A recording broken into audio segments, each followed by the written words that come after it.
இயேசுவில் அன்புமிக்க சகோதர சகோதரிகளே, நம்முடைய ரீத்தாபுரம் பங்கிலே இன்று மிக மகிழ்ச்சியான நாள். ஆரம்பத்திலே நம்முடைய திருப்பலியை தலைமை தாங்கி நடத்துகின்ற அருள்பணியாளர் மரிய செல்வன் சொன்னது போல, மோட்சத்திலே இருந்து ஒரு 20 சம்மனசுகளுக்கு வந்திருக்காங்க. மோட்சத்தில் 20 சம்மனசு மிஸ்ஸிங் தேடிக்கிட்டு இருக்காங்க. அவங்களெல்லாம் அங்கே இருக்காங்க. நல்ல வெண்ணாடை அணிந்து அருமையாக தங்களையே தயார் செய்து நேர்த்தியாக உட்கார்ந்திருக்கிறார்கள்.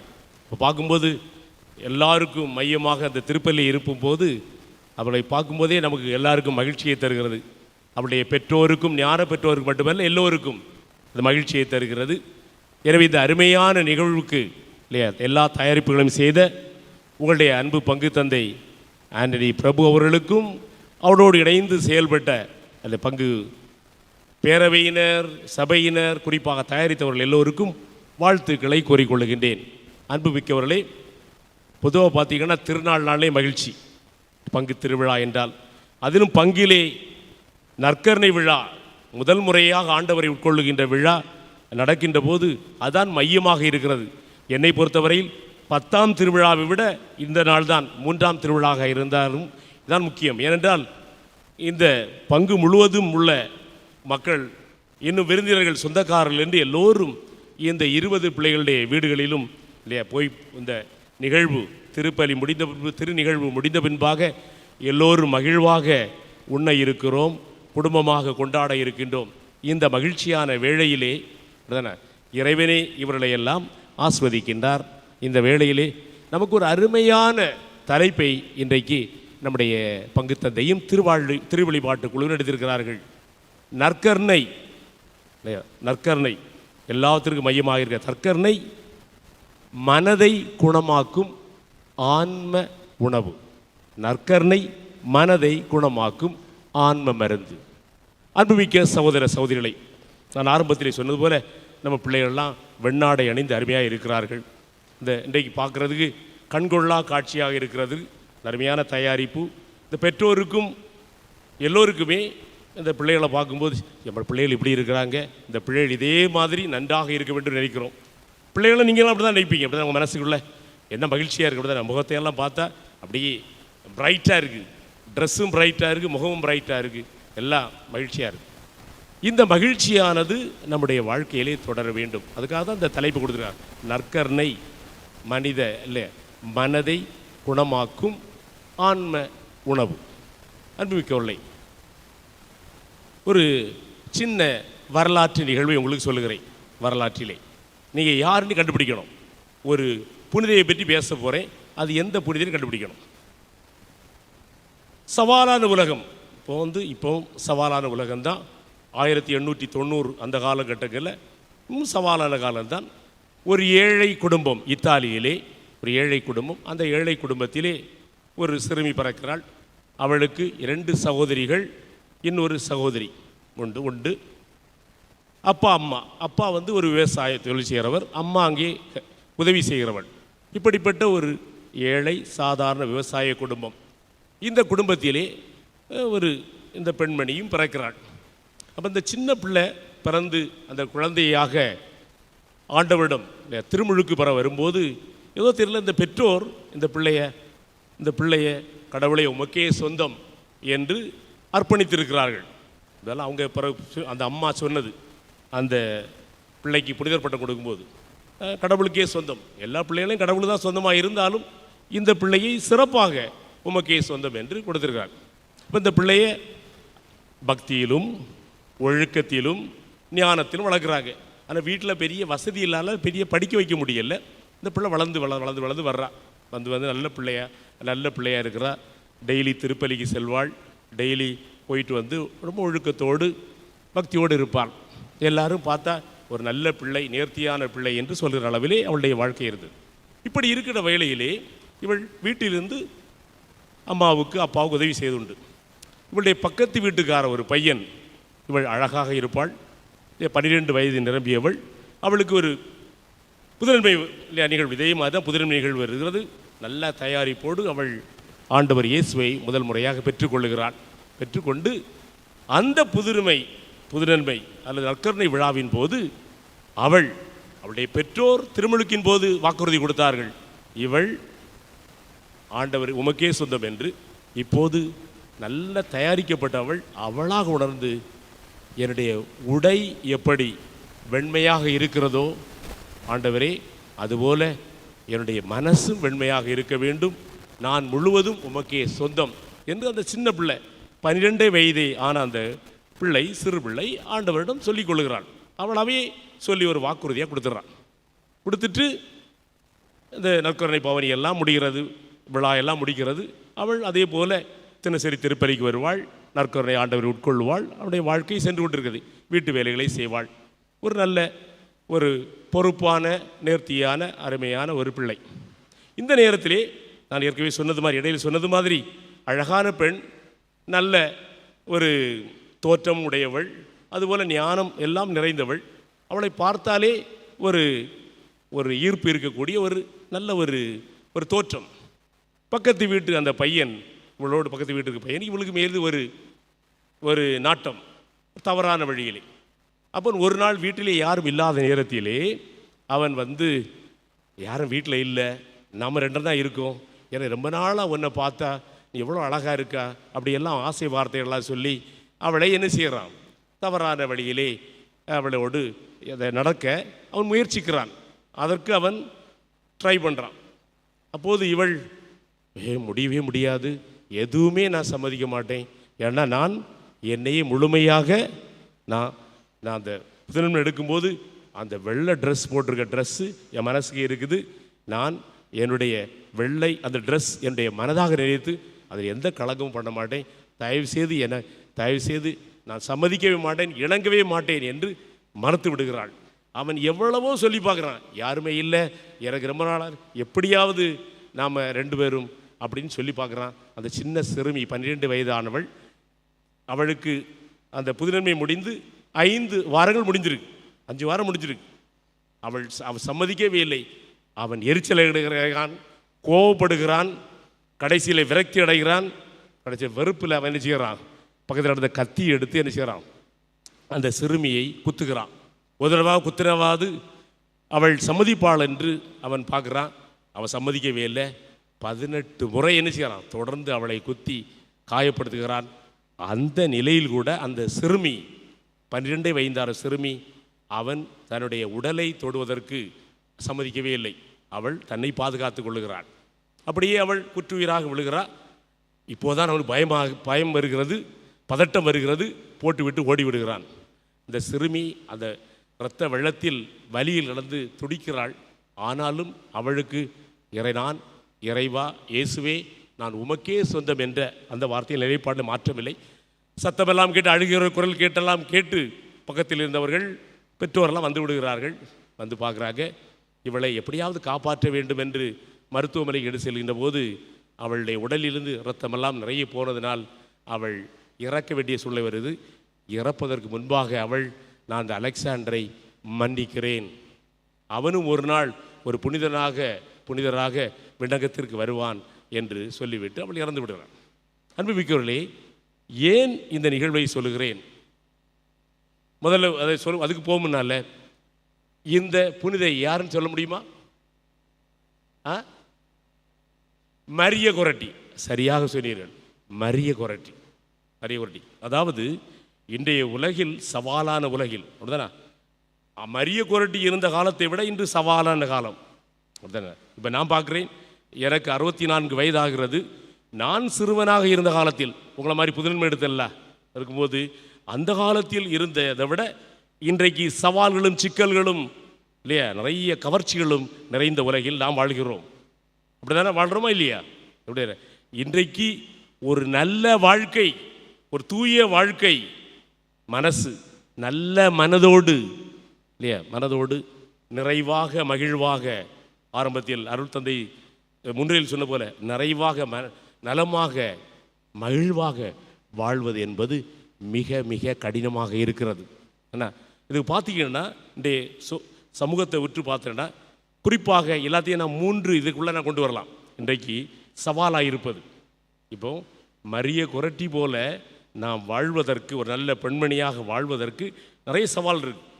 அந்த சவாலுக்கு தான் நம்ம நற்கருணை அந்த சவால்களை சந்திப்பதற்கும் அந்த சவால்களில் வழிகாட்டவும் வாழ்வு கொடுப்பதற்காக நற்கருணை இருக்கு. முதல்ல என்ன சவால் ரெடி பார்ப்போம்.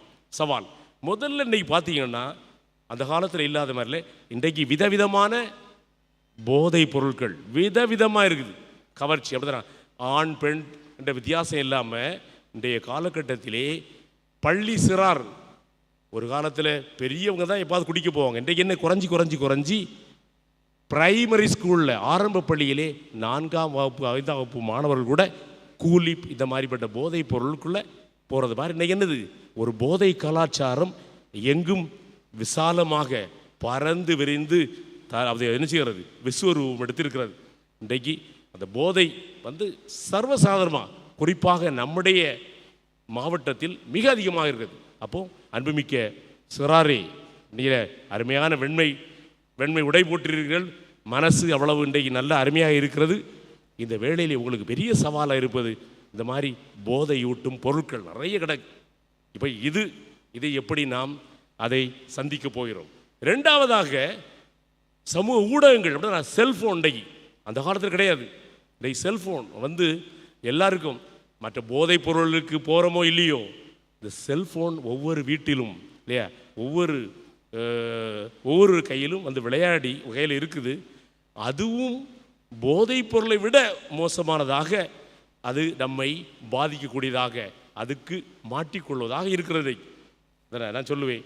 அப்போது சிலந்தி வலை மாதிரி, சிலந்தி வலை வைத்திருப்ப எதற்காக? பூச்சிகளை பிடித்து உண்பதற்காக இல்லையா. கடலில் வலை போடுகிறோம் எதற்காக? வலையை வைத்து மீன் பிடிப்பதற்காக. அப்போது இந்த வலைதளங்கள் எல்லாம், இன்டர்நெட் வலைதளம், இதற்காக நம்ம எல்லாம் அதில் போய் மாட்டி நம்முடைய வாழ்வை அதிலே சீரழியக்கூடிய வாய்ப்பு இருக்கிறது. இப்போது போதைப் பொருள் எல்லாமே மொத்தத்தில் மோசம். ஆனால் செல்ஃபோன் யூஸ் பண்ணாமல் இருக்க முடியாது, அதுதானே, நெட் யூஸ் பண்ணாமல் இருக்க முடியாது. ஆனால் அதிலே ஆபத்து இருக்கிறதை பார்க்கின்றோம். எனவே நீங்கள் இந்த அருமையாக வெண்மையான உடை உடுத்தி நல்ல மனசோடு இருக்கிறவர்கள் சமுதாயத்தில் சிறந்து விளங்க வேண்டும் என்றால் இந்த சமூக ஊடகங்கள், இந்த செல்ஃபோன், இந்த மீடியா, இவற்றையும் நாம் முறையாக கையாள வேண்டும். 2. மூன்றாவதாக இன்றைக்கு நடத்தை, பிஹேவியர். யார் இப்படி பண்ணல, அந்த மரிய குரட்டி பார்த்தீங்களா இல்லையா? நோ நோ நோ, நான் இதற்கு சம்மதிக்கவே மாட்டேன், நான் இதற்கு உடன்படவே மாட்டேன், நான் கடவுளுக்கே சொந்தம். அவ்வளோ அப்படி சொன்னி எவ்வளோ உறுதிப்பாடோடு நிலைப்பாடு இருந்தாங்க. இன்றைக்கு அப்படி இருக்கிறோமா? அப்போ இதில் ஒரு வார்த்தை நான் பெற்றோருக்கும் சொல்ல வேண்டும். அப்போ நம்முடைய பிள்ளைகளும் அப்படி இருக்க வேண்டும் என்றால், இது நல்லதல்ல, இது நல்ல செயல் அல்ல, இது தீய செயல், அதனால் நான் செய்ய மாட்டேன் என்று சொல்லுகிற அளவுக்கு நம்முடைய பிள்ளைகள் வர வேண்டும் என்றால் நம்முடைய பெற்றோரும் என்ன செய்ய வேண்டும்? இங்கே இருக்கிற ஞான பெற்றோரும் அந்த மாதிரி செயல்படணும். இன்றைக்கு என்ன இருக்குது?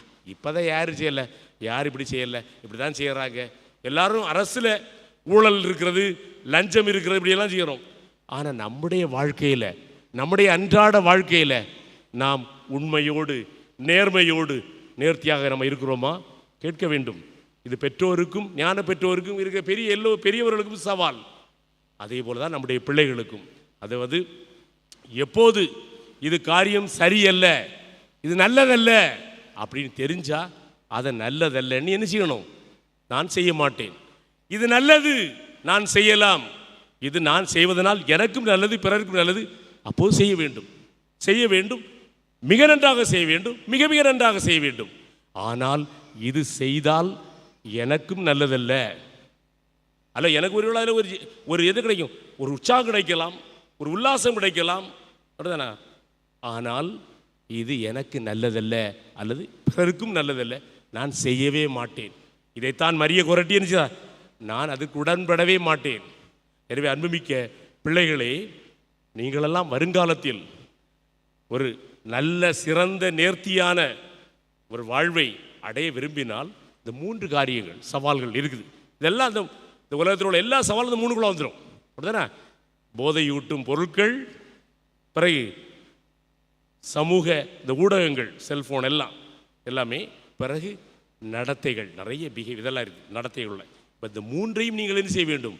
முறையாக மேலாண்மை செய்ய வேண்டும். இதற்கு பெற்றோர் வழி நடத்தணும். இதற்கு இந்த நற்கருணை எப்படி உதவும் என்று மட்டும் சொல்லி நான் முடிக்கிறேன். இப்போது எங்களுக்கு குருமடத்திலே பாடம் நடத்துகின்ற போது பக்கத்து ஊரை சார்ந்த நம்முடைய அருள்பணியாளர் எரோனிமிஸ் அவர்கள் விவிலிய பேராசிரியர் சொல்லுவார்கள், உண்மையிலேயே ஒரு மனிதர் அல்லது கிறிஸ்தவர் முதல் தடவை நன்மை எடுக்கிறவர் ஒரு தடவை ஆண்டவர் இயேசுவை உட்கொள்ளும்போது அவருடைய பிரசன்னத்தை முழுமையாக உணர்ந்து அதை ஃபீல் பண்ணி என்னோட ஆண்டவர் இருக்கிறார், என்னில் இருக்கிறார் என்று உண்மையிலேயே உணர்ந்து அந்த உணர்ந்ததை அப்படியே மனதில் பதிய வைத்து செயல்பட்டார். அவருடைய வாழ்க்கை முற்றிலுமாக மாறிவிடும். ஒரே ஒரு தடவை எடுத்து அதை வைத்தாலே போதும்.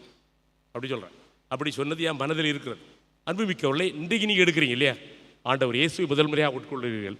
இந்த காட்சியை, இந்த நிகழ்வை, இந்த புனித நிகழ்வை உங்களுடைய மனதிலே பதிய வையுங்கள். மனதை குணமாக்கும். இன்றைய மறையுரையுடைய மையக்கருத்தா மனதை குணமாக்கும் இல்லையா? உணவு மட்டுமல்ல, மருந்து எல்லாமே நற்கருணை. நான் ஒரு கடைசியாக ஒரு சின்ன முடிக்க முடிவு வருது கேட்குறேன். பிள்ளைகளே, இப்போ நம்ம எல்லாம் இருக்கிறோம், நம்ம ஒரு செயல் செய்துகிட்டே இருக்கோம், ஒரு காரியம் செய்துட்ருக்கோம். அப்போது நம்ம அம்மாவோ அல்லது நம்மளோட பெரியவங்களோ ஆசிரியரோ முக்கியமாக இருந்தால் ஒரு காரியம் செய்துகிட்டே இருக்கிறோம். அவர்கள் இருந்தால் நாம் செய்ய மாட்டோம் அப்படின்னு ஒரு காரியம் இருக்குது. அவங்க இருந்தால் செய்ய மாட்டோம். ஐயோ இது செய்யக்கூடாது, அம்மா இருந்தால் ஏதாவது சொல்லுவாங்க, நம்முடைய டீச்சர் இருந்தால் ஏதாவது சொல்லுவாங்கன்னு சொன்னால், அதே போலத்தான் நாமும் ஒரு காரியம் செய்யக்கூடாது. ஏன்னா நீங்கள் 20 வருடம் நற்கர் ஆண்டவர் இயேசு உட்கொள்கிறீர்கள். உங்களில் யார் இருக்கிறார்? அவங்க அம்மா அப்பா எப்போ தான் பார்ப்பாங்க, அப்படிதானே? ஒரு அம்மாவும் அப்பாவும் வந்து பார்ப்பாங்க, ஒரு ஆசிரியர் எப்பாவது பார்ப்பாங்க. ஆனால் நம்மோடு எப்போதும் இருப்பவர் யார்? இன்றிலிருந்து யார் உங்களுடைய மனதில் இருக்க போகிறார்? உடனே கேட்குறேன், யார்? அப்போ அம்மா அப்பா வந்து போயிட்டு இருப்பாங்க, ஆசிரியர் எப்போவாவது பார்ப்பாங்க, மற்றவங்களாம் பார்ப்பாங்க. நம்மை எப்போதும் நம்முடைய உள்ளத்தில் இருந்து பார்த்து கொண்டிருப்பவர் யார்? அப்போ நம்ம அம்மா அப்பாவுக்காக சில காரியங்களை செய்யாமல் இருக்க நினைக்கிறோம், மற்றவங்கள செய்யக்கூடாது நினைக்கிறோம். ஆனால் நாம் ஆண்டவர் இயேசுவுக்காக நம்மில் இருக்கிற இன்றை உட்கொள்ளுகின்ற 3 வாசகம் தான். நான் அதே உணவு, நிலையான உணவு, அழியாத உணவு, வாழ்வழிக்கும் உணவு நான் இருக்கிறேன், இதை நினைவாக செய்யுங்கள். 3 வாசனுடைய செய்தியை தான்.